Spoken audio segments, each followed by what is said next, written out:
청취자 여러분 안녕하세요. 오늘 저희가 함께 좀 깊이 파고들 주제는요. 바로 욥의 이야기입니다. 네, 특히 이제 곧 맥추 감사절이 다가오니까 이 시기에 맞춰서 상상하기 어려운 그런 고난 속에서도 감사를 말하는 욥의 신앙, 이걸 좀 집중적으로 보려고 해요. 네, 그렇죠. 단순히 뭐 욥이 겪은 시련 이야기가 아니라 그 안에서 보이는 어떤 놀라운 회복력, 그리고 또 맥추절 같은 절기의 의미까지 좀 연결해서요. 이 자료들이 결국 우리에게 뭘 말하고 싶은 걸까요? 핵심은 이거 같아요. 모든 것을 다 잃었다, 정말 최악이다 싶을 때조차 감사를 붙드는 것. 그게 어떻게 보면 그냥 버티는 걸 넘어서서 아주 깊은 회복으로 가는 길이 될 수 있다는 거죠. 아, 회복으로 가는 길이요? 네, 자료에서 말하는 그 역동적인 감사의 신앙이라는 거 한번 제대로 들여다볼 필요가 있겠습니다. 네, 좋습니다. 그럼 먼저 욥이 처했던 상황부터 좀 더 생생하게 그려볼까요? 정말 순식간이잖아요. 그렇죠. 눈 깜짝할 사이죠. 네, 가지고 있던 모든 재산, 또 섬기던 종들, 그리고 정말 가슴 아프게도 10명의 자녀 모두를 그냥 하루아침에 잃게 되죠. 네, 와, 내가 만약 그런 일을 겪는다면 이건 뭐 상상도 잘 안 되는데요. 그렇죠. 정말 상상하기 힘든 일인데 여기서 진짜 놀라운 점이 나타납니다. 욥의 첫 반응이요. 반응이요? 네, 절망하거나 뭐 운명을 탓하는 게 아니었다는 거예요. 물론 슬픔의 표현은 있었죠. 겉옷을 찢고 머리털을 밀고. 네, 그건 애도의 표시였죠. 맞습니다.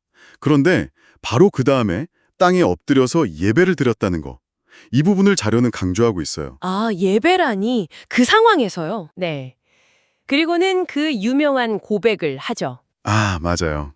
내가 모태에서 알몸으로 나왔으니 또한 알몸으로 돌아갈 것이다. 네.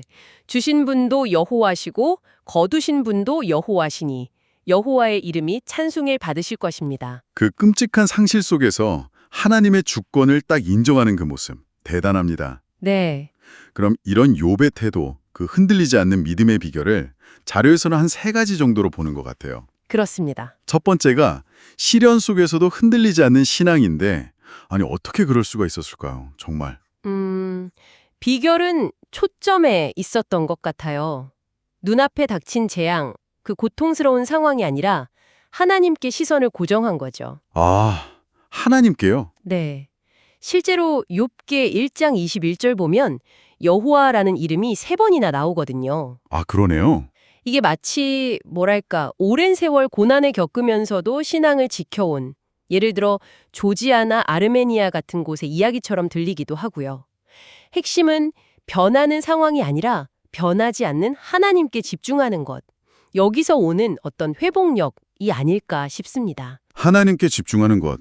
그런데 욥의 시련은 그걸로 끝이 아니었잖아요. 그렇죠. 더 있었죠. 주변 사람들이 막 비난하고 심지어 가장 가까운 아내마저 차라리 하나님 욕하고 죽어라 이렇게 등을 돌리는데 이건 또 다른 차원의 고통이었을 것 같아요.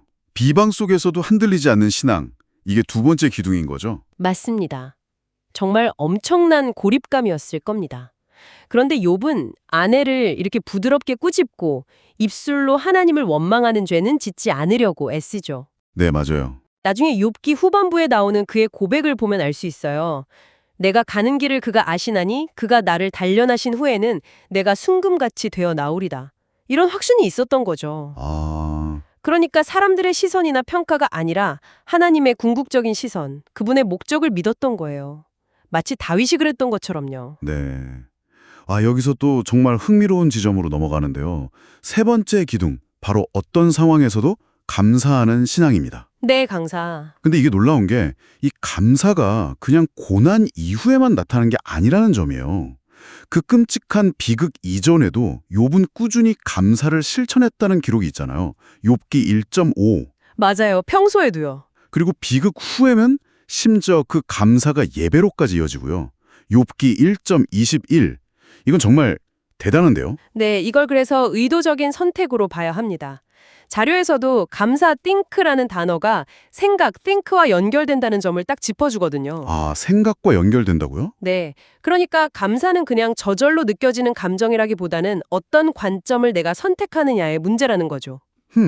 관점의 선택. 그렇죠. 예를 들어 장미 줄기를 볼 때 가시만 볼 수도 있지만 그 가시 속에서도 피어있는 장미를 찾아보는 것처럼요.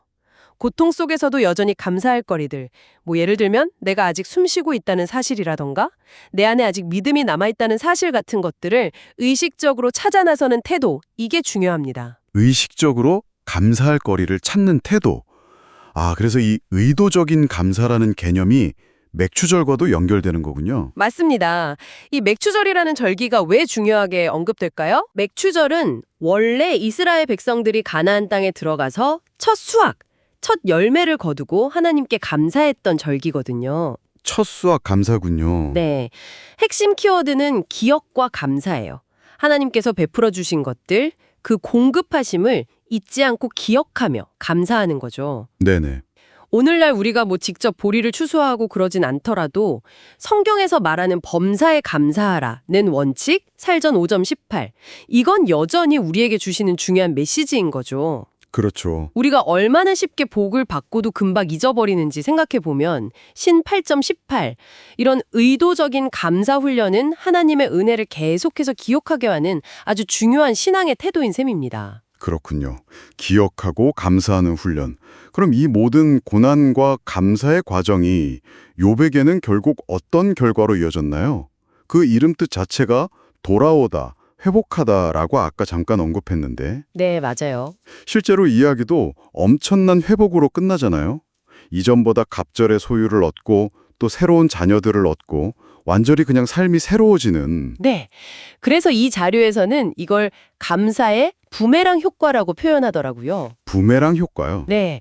그러니까 감사를 표현하는 이 역동적인 신앙이 단순히 고통을 그냥 견뎌내는 소극적인 자세를 넘어서서 오히려 잃어버렸던 것보다 더 큰 축복과 회복을 적극적으로 다시 끌어당긴다는 그런 관점인 거죠. 와, 감사가 회복을 끌어당긴다. 네.